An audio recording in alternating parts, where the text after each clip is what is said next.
Olá, coleguinhas! Hoje vamos falar sobre os povos indígenas no Brasil. Este conteúdo está no livro Vamos Aprender de História e Geografia, páginas 74 a 77. Antes da chegada dos portugueses aqui no Brasil, os indígenas já habitavam essas terras e tinham seus modos de viver. Existiam diversos povos indígenas, eram mais de 3 milhões.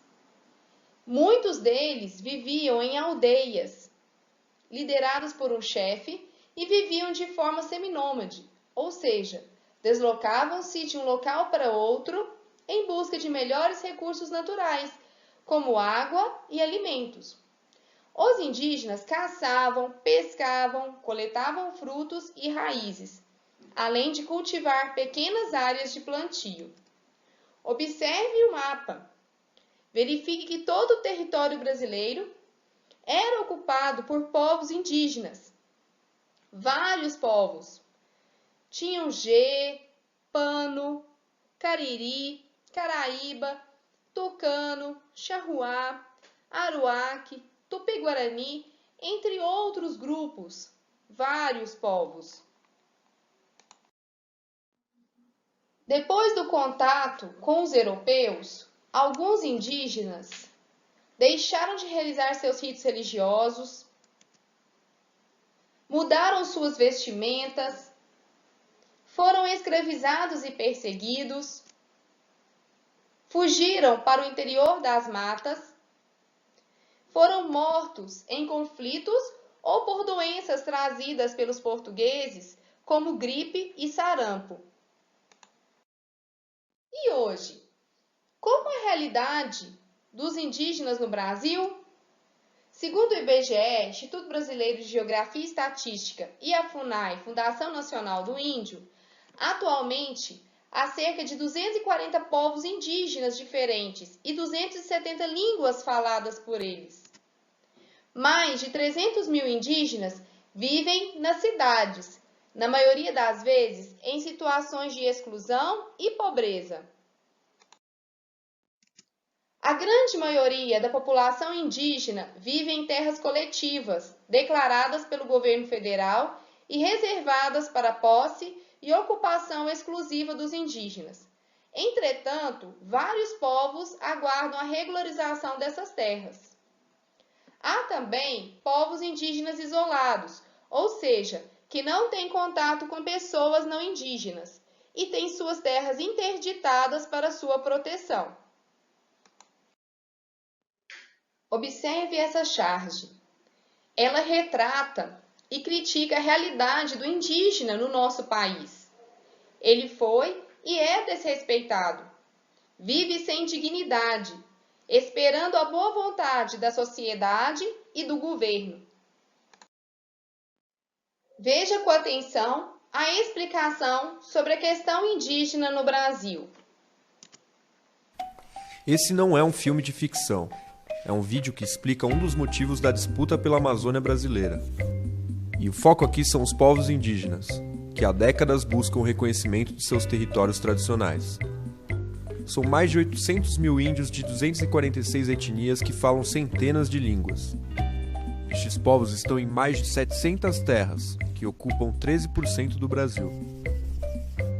A maioria fica na Amazônia Legal, região que engloba 9 estados brasileiros. Nesse pedação do Brasil rico em recursos naturais, essas áreas são constantemente ameaçadas e invadidas. Mas vamos com calma. Para entender o tamanho da encrenca, primeiro precisamos falar sobre 2 pontos: violência e desmatamento. No mapa, vamos pintar de vermelho uma representação de tudo que já foi desmatado da Amazônia Legal. Até 2014, 15% da área já tinha sido derrubada. Mas pouco disso acontece em terras indígenas. Fora delas, a taxa de desmatamento é 11 vezes maior. O resultado são essas ilhas de cobertura vegetal. De tudo que sobrou da floresta, 1/4 está em terra indígena. Essas áreas são uma barreira para a exploração dos recursos naturais pelo setor privado, o que gera conflitos. Desde 2010, os conflitos por território mataram mais de 350 indígenas. E muitos seguem ameaçados. Nos últimos 7 anos, por exemplo, 133 índios foram acolhidos pelo Programa de Proteção aos Defensores de Direitos Humanos. Mas vamos retomar.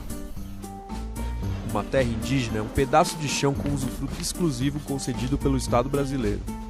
É um direito conquistado e previsto na Constituição de 88. E com a Constituição, foi reforçado que o principal órgão do governo responsável por lidar com a questão indígena seria a Fundação Nacional do Índio, a FUNAI. Na prática, isso significa que a FUNAI deve identificar, demarcar e monitorar as terras indígenas, mas também é responsabilidade dela prestar apoio e proteção social. A FUNAI tem limitações políticas e orçamentárias, o que acaba prejudicando a demarcação e a defesa dos territórios. E é nesse contexto que surge uma série de pressões. Uma das principais ameaças é a exploração de madeira. Um outro fator é o garimpo ilegal. Mas tem também a mineração de grande porte, que pode ser regulamentada no Congresso Nacional.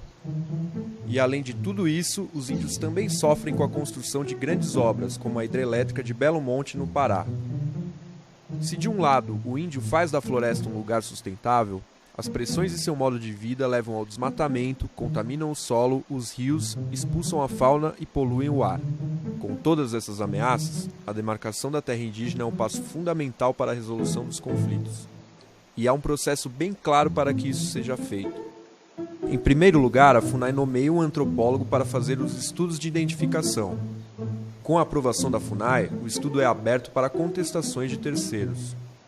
A FUNAI então encaminha o processo ao Ministério da Justiça, que, em caso de reconhecimento, deve declarar os limites da terra indígena. Em seguida é feita a demarcação física. E, finalmente, a terra indígena é homologada pela Presidência da República. A Constituição afirma que uma das principais garantias da autonomia dos indígenas é o território. Mas ao longo dos últimos 28 anos, as demarcações realizadas seguiram tempo próprio da política, e não da previsão constitucional, que estipulou 5 anos para a oficialização de todas essas terras. Atualmente, 72 terras aguardam a canetada final da presidência, e outras 116 seguem em estudos de identificação.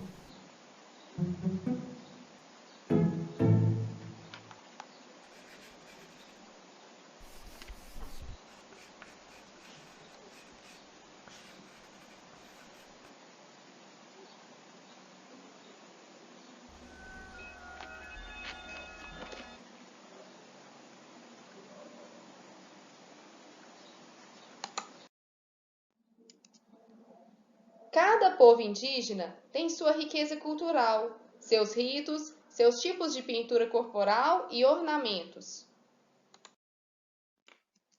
Nós, brasileiros, somos um povo formado por uma grande miscigenação, mistura de vários povos, inclusive os indígenas. Seus costumes, comidas e tradições influenciaram nossa cultura.